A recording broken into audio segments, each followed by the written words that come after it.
So welcome back, everybody, to episode 3 of the Tech Talk Essay. You're back with your lovely hosts, Joe and your closer girl, And today we're super excited for episode 3. We're excited to be here, to be continuing, to be back with you guys. And we have a very exciting guest again, per usual, someone we're extremely proud of and extremely proud to have on the show. She has 14 years of experience in the recruitment and young talent industry. She is an independent young talent practitioner and, most importantly for us, extremely passionate about young professionals and young talent. So Phumzile, welcome. How are you doing today? Hi, ladies. Welcome. Thank you for having me. I'm doing really well. Thank you so much for the invitation. It's good to see you again. It's great to have you here. So as always, we added a person in everyone's network. Sis Phumzi is our new network. So Sis Phumzi, let me dive into it. Sure. I'm Buhle, a grad. I'm trying to navigate the space. I'm trying to send applications, right? Like I'm trying to format my CV. So as a recruiter, what are you looking for when it comes to a CV? What speaks to you when it comes to CV formatting? Sure. Okay. So, Buhle, I want to take it one step back a little bit, because I think the mistake that a lot of graduates make is they start thinking about the next, like, I'm going to graduate now. What's next, right? So that's a little late. You need to start thinking about your next from like second, third year, right? So the minute we know first year is rough, everybody's trying to figure it out. But at second year, you want to start thinking about what your career path can look like. You don't have to have it figured out, but you need to think about where you want to go, because that is where you actually start to build your CV. Because, it's a competitive market. It's extremely, extremely competitive. I mean, the numbers are shocking. How many graduates are coming out of varsity and how many are landing jobs? You guys would know the unemployment stats, right? So when you think about your career and where you want to go, you need to start doing that at second year, and you're building your CV there. That means you're getting involved in sports culture. We know not everybody is sports inclined, but doing drama, a hackathon, doing hackathons, whatever, because those are the things you need to put into your CV, right? You need to be form or join societies, whatever's available on campus that speaks to you and what exposure you want, and again the career path that you want to take. Those are the things that you actually need to build and into your CV, but it's not something that happens overnight. Obviously, it's over time, right? Because when I look at 2 CVs and I see here's Buhle, here's Joe, Buhle, she's a great academic, but that's it. That tells me that's you work hard, because your academics can prove that, but it doesn't necessarily give me anything else on what else you're able to do, right? If I look at Joe, then she's like, she's part of societies and she does extracurricular activities, she does tutoring, whatever the case may be. Then I'm a little bit more inclined here, right? Because I'm just like, okay, so she works hard, because the working hard is a standard, it's a given. Yes. But then she's also, she's entrepreneurial, but she's also, connects well with people, because ultimately, you're going to work for an organization, whether corporate or not, right? Where you're going to have to work with people. So you need to be able to display that in your CV. As recruiters, particularly in graduate recruitment, which is bulk, we get thousands and thousands of applications. And so your CV needs to stand out, because if your CV doesn't stand out, you don't even get that phone call, right? So that's why it's important you start thinking about your career path and where you're aspiring to get to, and you start building it as early as possible. Final year is too late. I don't know if you'd know this per se, but so when you're at university, they tend, or even college, they tend to shove certain organizations down your throat, like this is where you need to end up, this is where, so then you're only doing your research on that. Do you know, like, if there's another way? Because like you're saying, if you have a direction of where you'd like to grow your career or how you'd like to grow your career, do you know like a way that like possibly you could like be investigating that? Like if you don't know where to start, if you don't know you want to end up in consulting or banking, or you want to work for a startup, or how do you start with like just the first step to navigate? You just jump on Google, or is that the best you could do and just look at these different sectors while you're still in the second year? No, so I mean, there's many ways, right? There's a lot of organizations that actually help graduates to sort of figure out where to next. The struggle with universities is obviously all employers want to attract that top talent. And so they will pay money, they will spend resources making sure that they are top of mind. And so universities tend to also like, okay, cool. So we're going to punt to this organization because they've paid for airtime, right? But as students, as graduates, you need to, Google is really great. LinkedIn is one of the best platforms that you can get onto. So get onto LinkedIn as early as possible as well. Make sure that your profile is updated. And then, because LinkedIn also algorithms can tell you, they can see where you've searched, your areas of interest. If you're interested in tech or startups, you do searches on tech startups, organizations or companies, and it will pull up a whole list, and you can see who's hiring, you can see what they're about, and then you jump onto Google, do a bit more research on that. I'm a big believer in, the worst that anyone can say to you is no.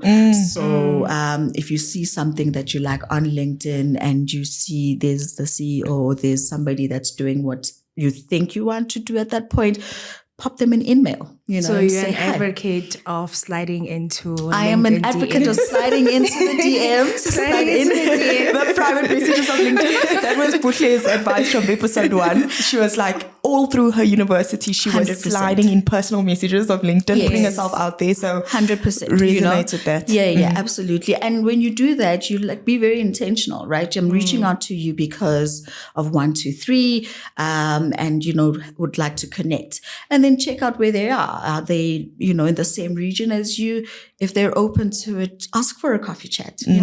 If you've got the funds, I'll buy you coffee. I just really want to pick your brain about this industry, about the work you do, whatever it is. I think when you're that intentional about, connecting with people, it causes them to like sit back and like, okay, so who's Buhle? Let me give it a chance. Of course, you need to be very safe because we do know that there are predators out there. Yes. So please use discretion when you do that. But it's the only way to really stand out. Like I said earlier, it's very competitive. People are doing the most out there, and you want to make sure that you're setting yourself up. I've got a colleague who likes to say, no one's coming to help you. You need to help yourself. That's true. And that is some of the stuff that you're going to have to start doing. I'm absolutely slide into the DMs. Don't be a stalker. Yeah. Slide in. People will respond and say, sure. There'll be people who say no. There'll be people who keep quiet.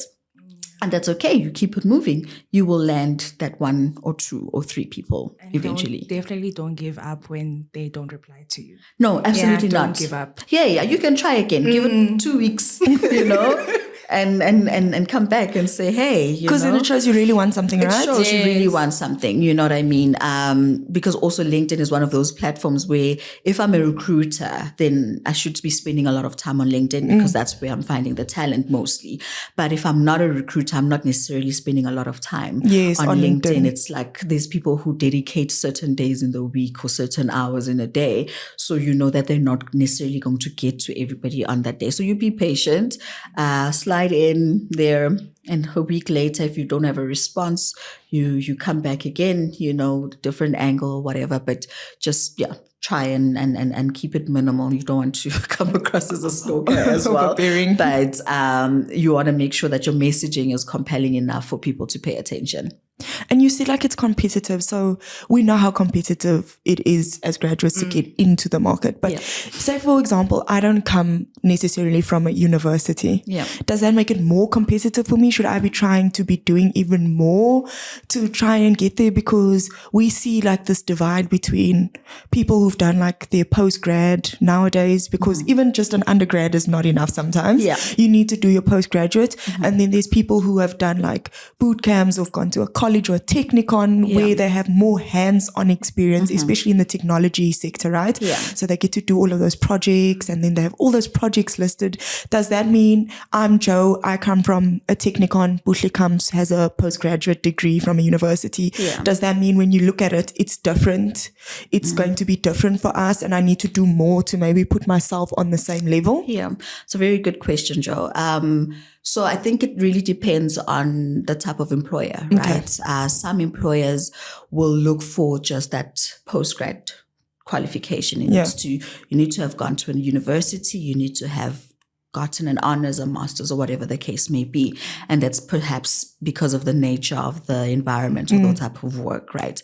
What a postgrad does, in my experience, is it gives you that, it helps you apply that theory. So it's a bit more practical, right? The gap between university and the world of work becomes a little smaller when you've done a postgrad, right? But that's industry specific. There are other industries where they actually need, in fact, in the country, we need a bit more technical, deep skill, right? And so that would make sense. So it really depends on, the industry that you're wanting to go into, where a lot of the time they're quite specific in terms of what it is they're looking for. But if you do decide to go to a TVET or a Technicon, it doesn't hurt to then, as an example, it's civil engineering, right? So you've got that deep technical knowledge, but it doesn't hurt to jump onto a Udemy and say, okay, so how do I learn stuff around leadership, stuff around interpersonal skills, because that then sets you up to say, okay, so I've got this deep technical knowledge, but I'm also able to do stuff outside of just that, because that's, again, what will set you apart, right? But it's really just industry specific. I always say that given where we've moved to, a lot of employers, when they say they run a graduate program, and there's many programs out there, a specific graduate program, a lot of them are moving towards that honors and masters or postgrad qualification because of what they believe it brings to the table.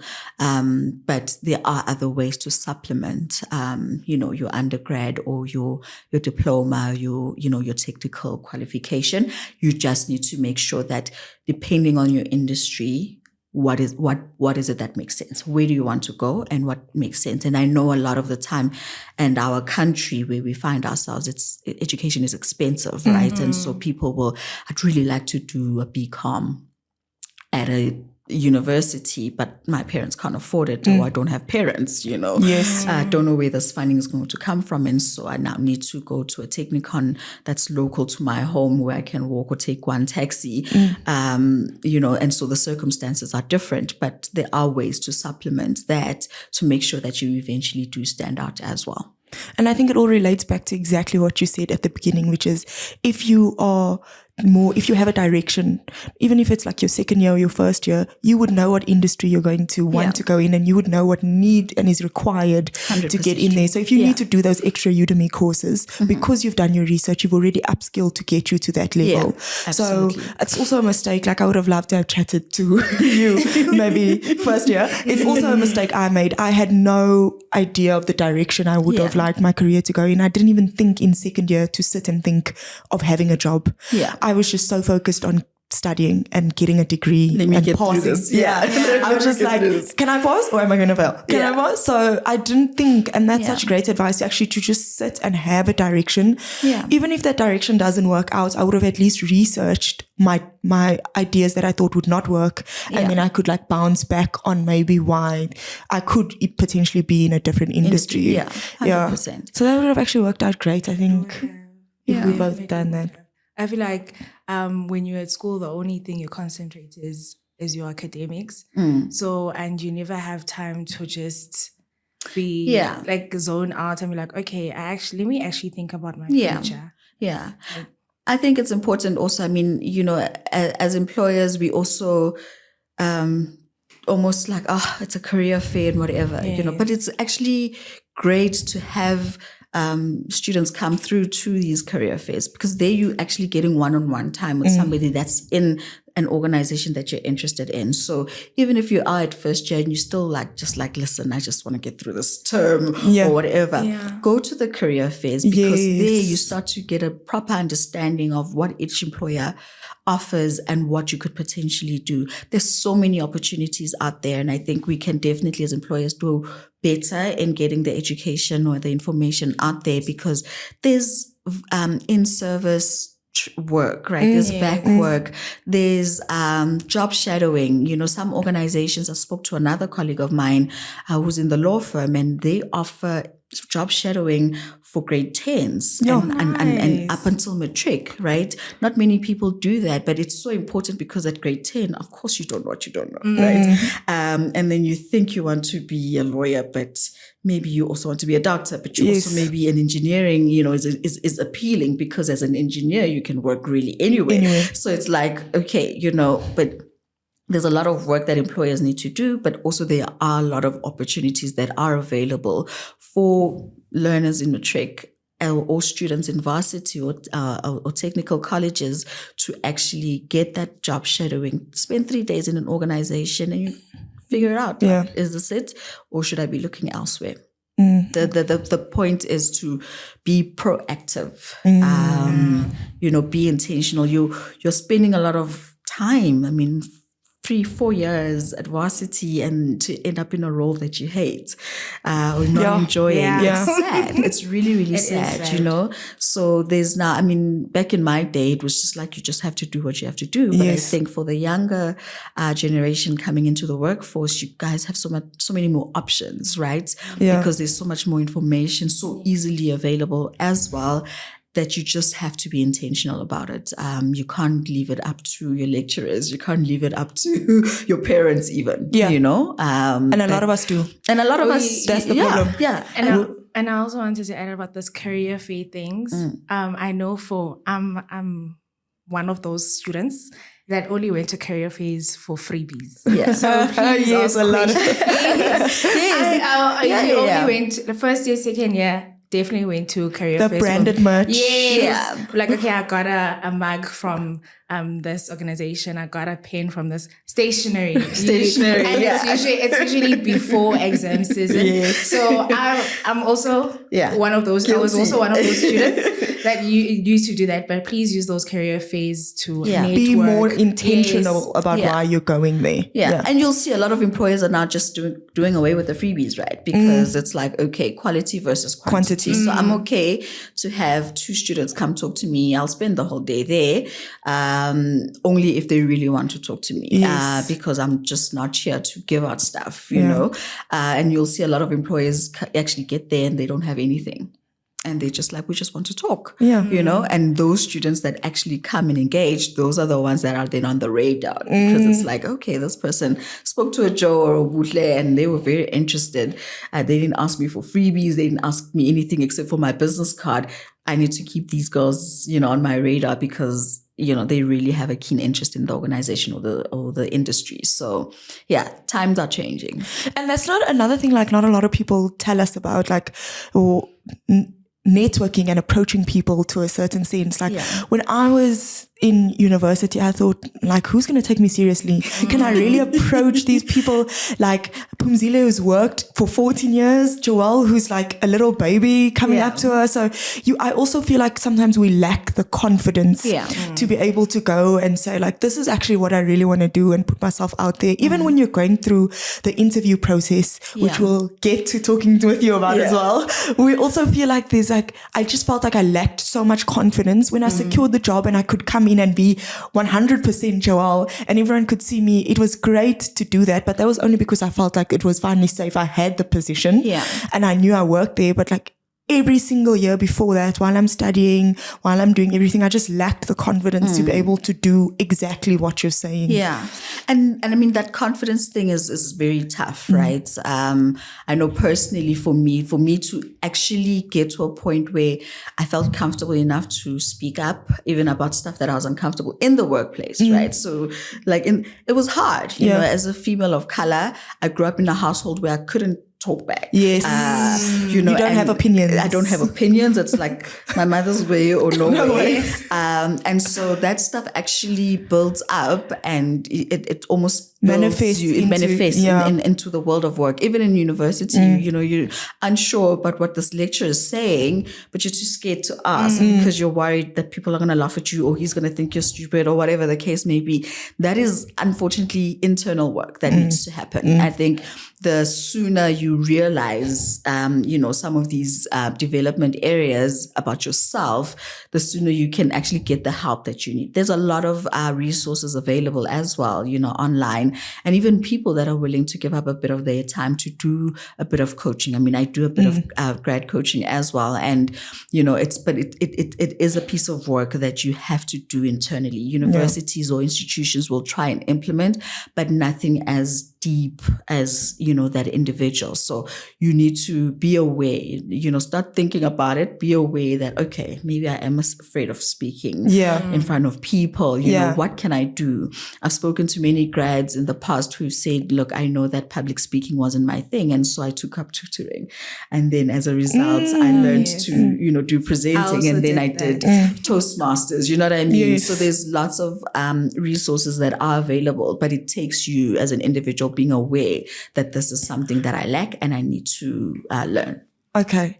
And I think we've gone a bit off the track. Okay, let's come back. I love it though. I love that. There were so many deep things. I love it. But just to touch back on what Buhle said about in the beginning about having that CV being presented to you. And I think everything that you've told us about the before is great. Like I would have loved to have, like I said, a Pumzile tell me that from second year, because you're right, it does build up. Yeah. But now we've done all that research. I've directed, this is the industry I want to be in. Two-part question. You're the recruiter in the industry I want to be in. Right. I pop you a message on LinkedIn. When I pop you that message, how intentional should I be about wanting to be in this graduate or in this position that I'm applying for? And how is my best way to position my CV so that when you do be like, okay, this person has messaged me, let me maybe check what Joelle has to say. Let me look at her CV. What is it that you're looking out for when you then go back and like review the CV that I've sent through for the position? Okay. So to answer your first question, in short, yes. Always intentional, right? Again, as recruiters, we go through thousands of CVs. They all start to look the same. So it's important to be very intentional. That message, that in-mail, that on LinkedIn or that email that you send, should you be, you know, in a position to have their the direct email, needs to be very intentional, right? So if they've advertised the role, you must apply, right? For me, absolutely apply, go through the process, you know, because it needs to be, I believe in fairness. And so it needs to be a fair process. So you see this advert, there's an opportunity, you apply to the opportunity, and then you send an email or that in-mail to say, dear recruiter, you know, my name is this person. This is what I've studied. I have applied for the role, but I wanted to just touch base with you to, you know, sort of put myself in front of you. These are my skills. This is why I believe that, you know, I'm a suitable candidate for this position. If it's a graduate program, you know, as recruiters, or at least in my personal experience, I would then look at that in-mail and then go onto the system and check that this person has applied, and then just sort of see that, you know, things are balancing out. And then I'll respond. I believe again in responding, even if it takes me long, I will respond to say, okay, I've received your application. Thank you for reaching out. This is what you can expect in terms of next steps or whatever the case may be. But that person is going to be top of mind for me because they've taken, you know, that added step. They've been proactive, you know, in getting themselves out there. So that's very important to do that. We will always, let me not say always, and maybe not we. Hi. I will always respond, and I will always, you know, give the feedback. So even if the person is unsuccessful, you know, it's important to then give a reason why, you know, your CV unfortunately, because of whatever the case may be. So yeah, be very intentional. Okay. Yeah. Second part, remind me. Sorry. No, it's okay. It was when you go and you look at that person's CV on the portal. What are your do's and don'ts? What do you like to see? I know they give us general tips like don't make it 4 pages long. Like you don't want lengthy like that. things. Yeah. Yes. So length is important. I think as a graduate, if you've not worked anywhere, your CV should not be 4 pages long. What are you saying? I don't want, because also you don't list your subjects. You don't list how much you got for maths in matric. We've got transcripts for that reason, right? Because we will see that. Your CV must be 2 pages at the very most. You're starting it off with a little write-up about who you are and why you're interested in the position. Some organizations will not ask for like a little write-up. I like it. I think it's like a nice summary of everything that's on your CV, right? Obviously your educational background. So the most relevant at the top. So if you're in your honors or your masters, that's at the top. Okay. Break it down just a little bit, like what it's about, right? You don't have to write a summary. You don't need 500 bullet points. Keep it short, keep it simple. I think for me, it needs to be important. It's important to highlight the great stuff, right? Okay. But keep it short, keep it punchy. So education, if you've done VAC work, put that on there. If you've done, again, societies, your tutoring, if you've started your own business, stuff like that is important. Put that stuff on your CV, but put it according to dates. That's very important as well. I like to also see what people define as their strengths, or your development areas, again short, because also you would have done an assessment, right? So this is the findings of the assessment, because the last thing I want is to ask you, so you said your strength is attention to detail and there's spelling mistakes on your CV. Make sure punctuation, grammar, guys, is very important. Some recruiters are very pedantic about stuff like that. I'm not so much, because I understand, right? I have a bit more empathy, but stuff like that will matter, right? And whatever you put on your CV, it needs to be true. Yeah. So don't put there that you can do something and you can't, because in the interview, we're going to say, oh, okay, so you say you trade on the side on easy equities. Tell us, why you've chosen this portfolio over this, and then suddenly you can't speak to it. Then it's like, okay, you lied about us. And the thing is, there's a difference between being nervous and you not being able to sometimes articulate yourself in an interview because you're nervous. We can pick stuff up like that because we've been trained that way. But there's times where we're like, okay, this person clearly lied, and that's not great. No. So whatever you put on your CV, make sure that it's the truth, and you can speak to it. It's we always call it fair game. It's like whatever's on there, I'm going to ask you about it. Okay, stuff around you being a male, female, not relevant. We'll get to that if we get to it. If we get to it, right? Your ID number. I mean, okay, maybe not in your generation. In my generation, we used to have a whole page about personal information, my address, my ID number, driver's license, which code. That stuff is not relevant, right? The most you can put is your name, your surname, your email address. Put a picture of myself because I think I'm beautiful in the top right-hand corner. If you are going to put a picture of yourself, please make sure it's a professional picture. So no selfies. For females, unfortunately, it's harder for us because we have so much more. There's cleavage, there's tops, there's, So it's best just keep it professional. Okay. I mean, even if you get a friend, you stand against a blank wall and they take a picture of you, do that. But if you, keep it professional, keep it clean, because again, there's biases. Yes. We call them unconscious biases, where I may look at a picture and think immediately, no, right? So I haven't even read the CV because I've just been put off by this picture. For whatever reason, right? So you need to make sure that you're not giving people opportunity to be biased against you. To rule you out before you've even had your chance. Right? because then it's not fair. And unfortunately, because you are dealing with people, there will be times where things are unfair. So keep it professional. If you will put a picture, you don't have to unless they ask for it, but it's very seldom that they do. But if they do put it up there are some templates. I know in one of the organizations I worked for, the template was that it required a picture. And so people put pictures, right? But just be aware, it's like the same as your picture on LinkedIn. Please make sure it's professional. Okay, so stuff like that. Short, simple, straight to the point, but make sure that you're highlighting the stuff that you've done really well. Leadership positions, awards, if you've been on Golden Key, Dean's List, whatever the case may be, add that stuff. It's important to see, but keep it short.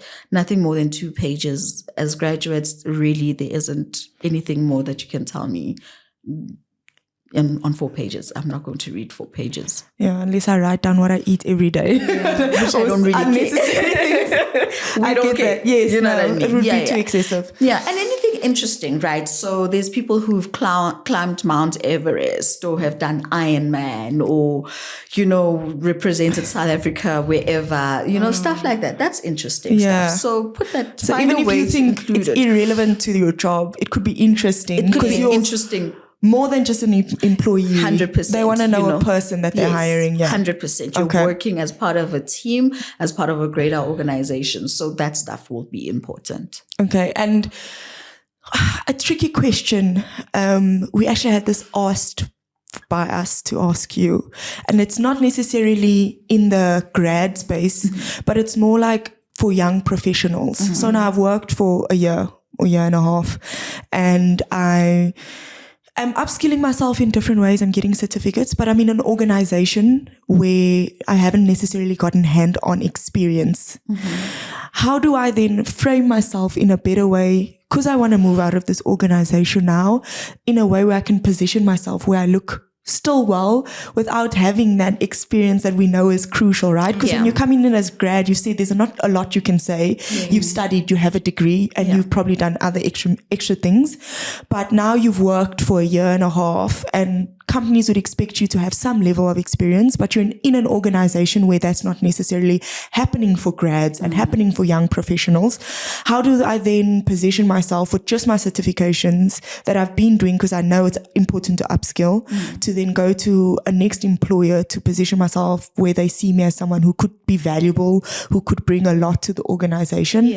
I know it's a tricky question. It is. But it's very tricky, because when someone asked me this, I was like, this is so tough, because it's going to be organizational based, right? It depends on the next organization you're going to. But what is just something I could do? Is it just approaching the recruit on LinkedIn again? I don't know. So I think similar to what you would do in varsity to make your CV stand out by getting involved in stuff. So I think if you're in a role where you're not necessarily getting as much experience, you must try and identify. And I mean, I say it very loosely, right? Because it may not be as easy as what I'm saying, but try and identify other areas. So even in that business organization that you're working in, and you're finding that maybe I could do a little bit of that, try and get opportunities to shadow those teams or those people that are doing different things that you might be interested in, because then you're building a portfolio of evidence to say, look, in my role, this is all I got exposed to, but because I wanted more, I then spent, 1 day a week, with this team, to try and learn about the environment and the work that they do to upskill myself. And over and above that, here's certification. So when we can see that you have been quite intentional in building up your profile, you may not have gotten the experience or the exposure, which is why you want to leave the organization, but you've tried to say, okay, I'm not fully in that role, but I've actually taken steps to get a bit of that experience, and that should sell. So where they have opportunities for entry-level roles, you must be willing to then take it up, understanding that, yes, I've got the qualification and I've got maybe a year or 18 months under my belt. I should be working towards maybe being a senior role, understand that you actually are starting afresh, you know what I mean? And be okay with that. But those are some of the things that we can do, because sometimes we get so wrapped up in, I'm going to work hard in this one thing, but you're just building that one particular skill. And so when recruiters look at your profile, that's all they see. But if you can prove that, you know, yes, this is your main skill, but you've actually tried to do other things because you're interested in other things, that is a great selling point. Yeah. Okay, no, that's wonderful.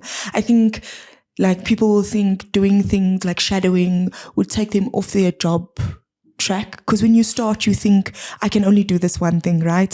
If I'm a data analyst like Boucher, I can only be a data analyst, but you can actually shadow in other things, like you're saying, to show your willingness to learn. It doesn't take away from the fact that you can still build and be a data analyst at an entry level somewhere else. Okay. And when you can show, I mean, I've had many instances where you can like, it's not going to impact my day-to-day, so I'm still here fully present for my day-to-day data analyst role, but actually I'm going to spend an hour in the afternoons, you know, with that team. So because also it's a negotiation, right? You don't want to burn your bridges with your current team, because you will still want to have a great experience there, but you're also wanting to say, okay, I want to build elsewhere as well, because I want to grow this skill, and it will always work out. And a more personal question. Okay, it's not that personal, but you're working with young people, young talent a lot. So what is your favorite part of your industry? Like, what have you learned from the young people that are coming in? What do you like? And what do you see that could possibly change to help the young people grow, to do better? Because like you said, in your times it was different, and now this generation is coming in. They're also doing different things, and going forward it will change. But what do you think you like about working with young professionals and young talent? Yeah. Sure, it is a very personal question. You can give us a political answer as well. No, so look, for me, the reason I actually got into this space by chance. It was just like I did a new job, right? And then I got the opportunity, and I knew that I love this, and I'm very passionate about it, mainly because of the kind of impact that it has.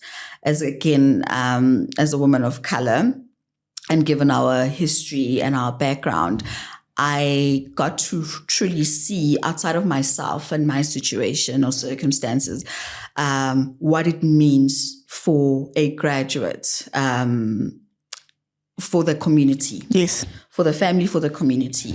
We've had people, you know, in the different organizations that I've worked at come in, and they are the first generation graduates. They did it tooth and nail, so hard to get through university, where there was times where they didn't have food or like a place to sleep, and didn't have books, and, you know, all of that, the real struggles that some of, our young people face in trying to make a better life for themselves. And then you give them that job, or you give them that call to say you got the job, or you even got that interview, because it starts there, right? Yes. You're coming for an interview at such a massive organization. So that's an achievement for them. And then you've got that job, and seeing what that does for them, for their immediate family, and for their greater community. That for me was what it's about, really, you know, essentially. And it looks different, you know, depending on the graduate and everything, but ultimately it's about changing lives. Yes. And I think being in a position to influence young people to make better decisions for themselves I count it a privilege. I absolutely love that. And I don't think I would change that. Yeah. You know, I believe we are all on this earth for each other. Yes. And we are able to impact each other's lives in very different ways. And some people can give money, some people can. For me, it's my time, and, you know, I believe it's my call. I always say I believe it's my calling. It's actually quite weird, but it's just something that brings me true fulfillment. Okay. Like I can go to bed at night and like, okay, we did good today, you know, because this person is okay. You've talked somebody off the ledge. But also what it does for me personally, I mean, I've had many conversations, with many young people. And I think the way that you guys, and I'm putting you two in that bucket as well, the way you guys think about life, it's like, it keeps me on my toes. Yeah. It keeps me also constantly evaluating my life. Like, are you sure? You should be looking at things differently. In fact, my transition into the space that I'm in, working as an independent, was really just watching, the grads in my care at that time and listening to them, not talking to me, but to each other, even in the way that you guys, would engage or they engage with each other. And it just really made me just sit back and really reevaluate my life. And I just thought, actually, they're right. They weren't even talking to me. But it was just like, and that's what it does for me. I think young people, especially in these days, like have so much going for them. The economy is tough. The world is tough. I think it's a lot tougher to be a young person in this day and age than it was perhaps for me. But there's so much more that you guys bring to the table. And you're not afraid to walk away from the table when it just doesn't serve. Yes. I'm just hearing, like, you're talking to my soul. I'm hearing a resilient, unafraid generation, and I love that. That's exactly what I think. We're literally breaking generational curses. Yes, because resilience is like, you have to be resilient, but, we were taught you must be resilient through and through, but gosh, it broke some of us. It doesn't mean, being resilient doesn't mean breaking and tolerating toxic cultures and bad behavior and ugly treatment. It just means, you can see things through, but you are in a position where you're privileged. Is like, if this is really not working for me, I can identify toxicity, right? As a first, because we don't always immediately pick it up. So the red flags, and two, having the courage to say, not for me, or not right now.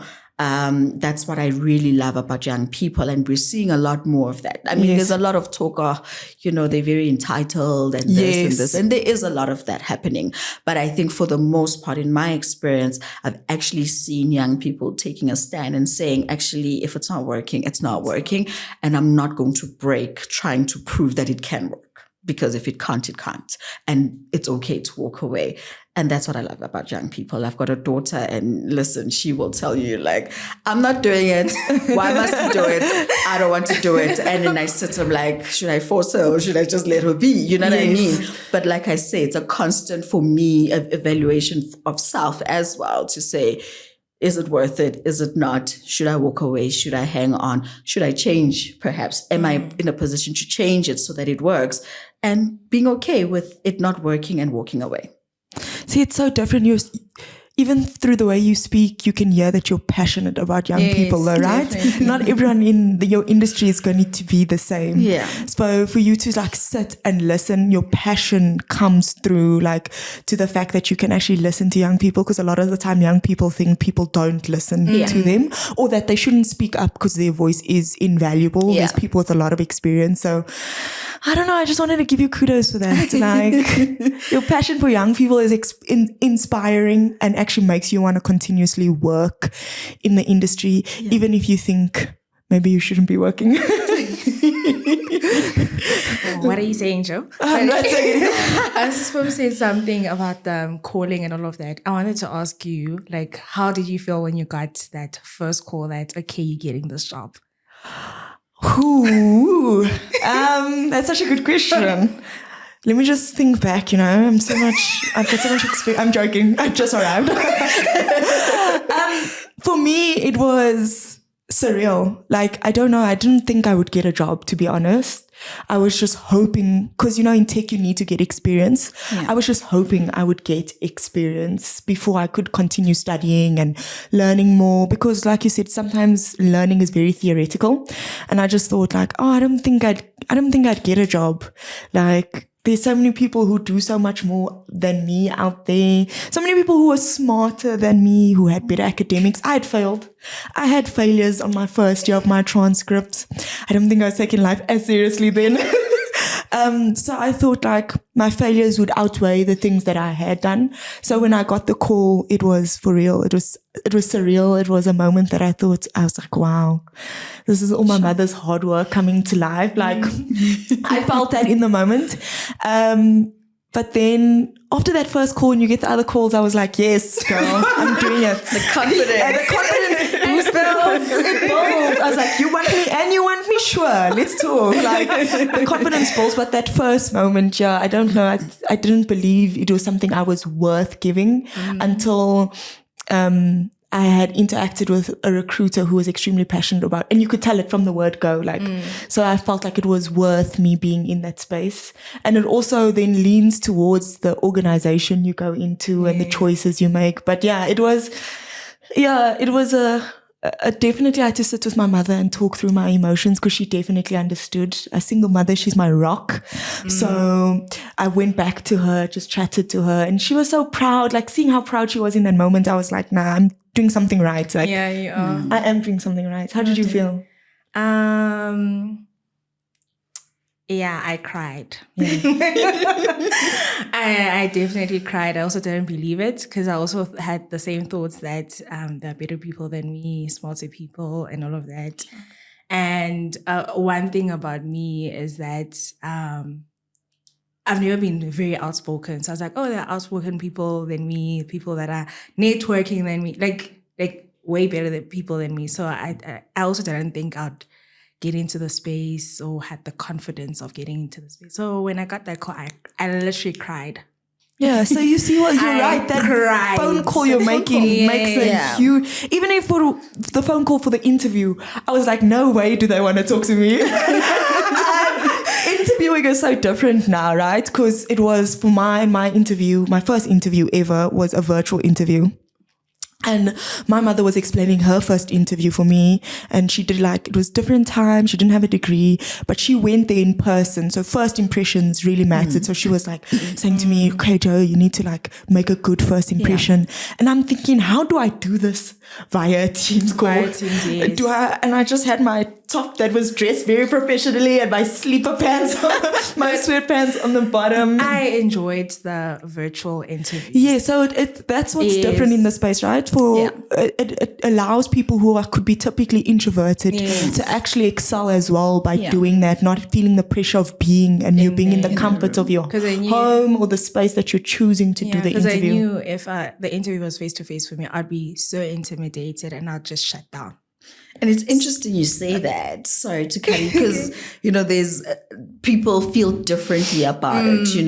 I mean, there's ongoing debate on whether or not this virtual interviewing actually is to the benefit of the graduate, because some graduates feel like if they're in the room, then you get a feel of the people, the energy, and like, okay, can I make a joke? Can I not? Yes.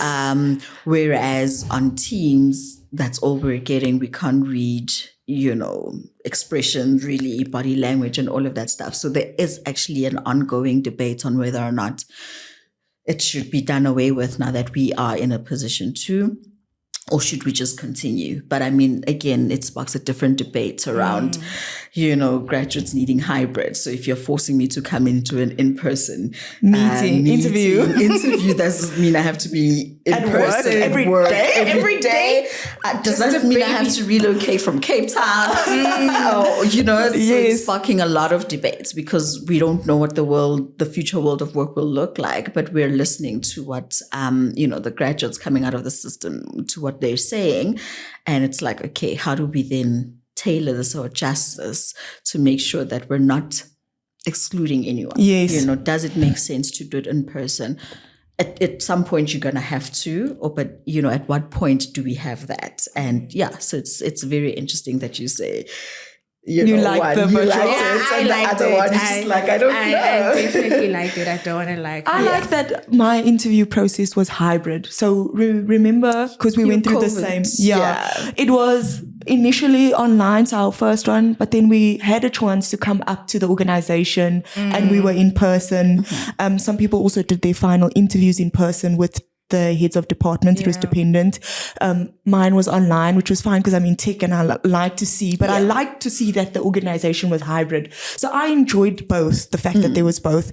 I don't know how I would have felt if it was only virtual, because I'm one of those people that you spoke about where I was like, I like to see if I can crack a joke. What's the atmosphere in the room? Who are like the type of people I would be working with? Because people are also in their natural space as work. So if I was coming to a place and I could interview at their workplace, I could see, okay, this is kind of the culture that they have at the team. So I like a hybrid type of situation. I don't think I could only do virtual. But that's just me. Like Pums is saying, everybody is different and you kind of have to tailor it depending on, And I think just for us to close off with Pums, who's given us a great amount of her time, I think something that would be key that people would want would just from you, if you were able to just give 5 general tips, 5 things, 5 key life advices, whether it's something from being authentically yourself to actually like technical advice, but like just 5 advices to young people coming into the workplace who might not necessarily know themselves or know what they want to do. Yeah. Just, it's a lot, I know. So, you know, this talk around being authentically yourself, I'm a big advocate of it, number one. So don't get me wrong, but I think it's such a thin line sometimes where you want to show up as yourself. So if you're going through that interview process, you do definitely need to give us a little bit of who you are, but be aware of where you're going into. You know, the ideal is that you're going into an organization that's going to be very accepting of who you are. I speak with my outside voice and I dress a certain way. You know, organizations are not always that way. And so be aware that, you know, have some emotional intelligence, be able to read the room. That's going to be very important coming into an organization, you know.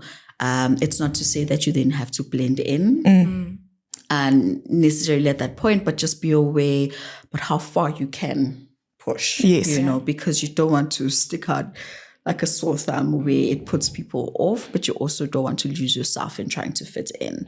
I think with graduates, and I see it a lot, come in and want to immediately fit in and they lose themselves, and it's very easy to lose yourself.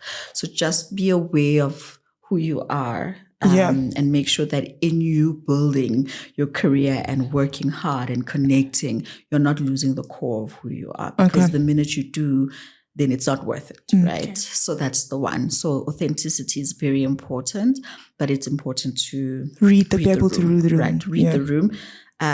Don't lose yourself. Stay true to your values. Nothing is worth you losing yourself. Absolutely nothing. So be sure to not lose yourself.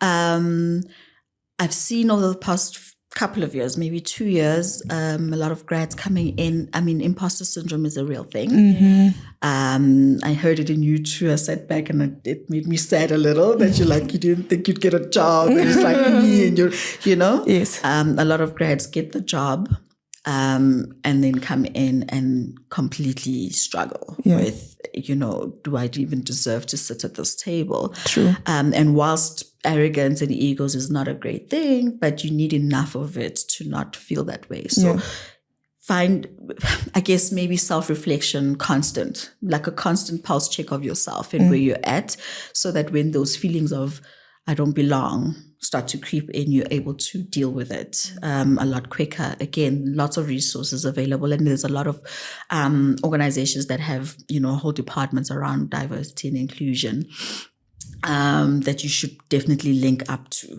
You know, speak to someone, get a coach, you know, and a coach. So not so much a mentor, because there's a difference between the two. But a coach is going to help you navigate those times where you feel like you're an imposter, or you feel like you're not good enough, or you feel like whatever. A coach is there. So get yourself a professional coach. Make the sacrifice. Don't wait for your employer to say, I'll pay for a coach. Yeah. Do it yourself. There's many coaches out there where you can actually, you're investing in yourself. Yeah.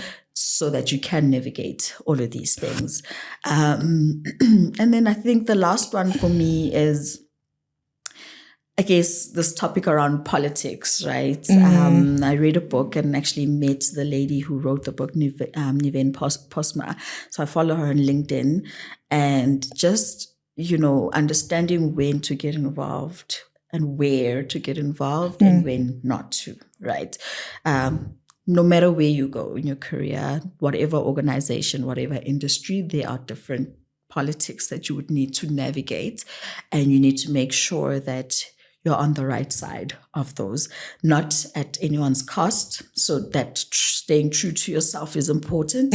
It all ties together, but being aware that these things exist. You're not going to get into an organization and everything is going to be perfect. You're going to have challenges with your line managers. You're going to have challenges with your colleagues. You're going to have challenges with the world of work, so hybrid versus in person. You're going to have many challenges, all of that, and dealing with your personal lives as well. So just being aware that, okay, in this situation, this is a political situation. Do I get involved? Do I not? And if I do get involved, to what degree? And make sure that you're not losing yourself in it.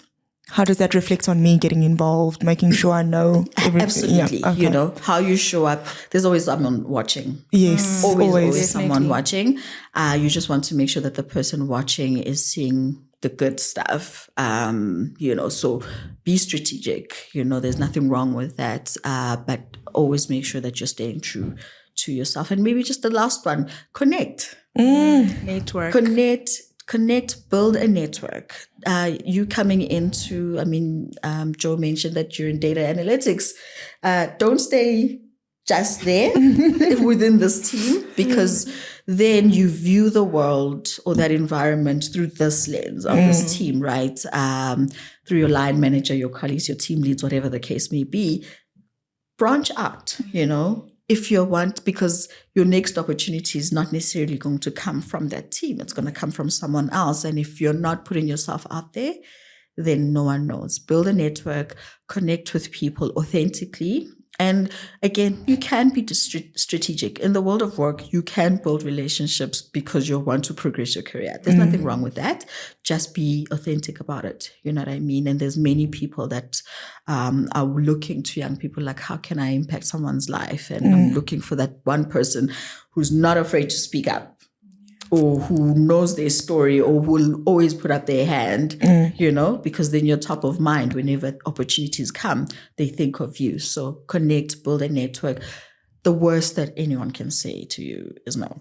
And it's okay. We keep it moving. You say no, we keep it moving. Yes. Okay. And I think that's such a perfect way to end off. Yes. Connect, guys, because we always say every episode we're bringing someone to add to their network. Yeah. So even now, connect. Phumzile is here. She's told you it's important to connect, to put yourself out there, to make sure you are intentionally and you are strategically connecting. And that's only one tidbit. If you got only that from the episode, great, but there was a lot. So we hope your listening ears were there. Thanks, everyone, and we hope to see you in episode 4. Don't forget to like, share, and subscribe.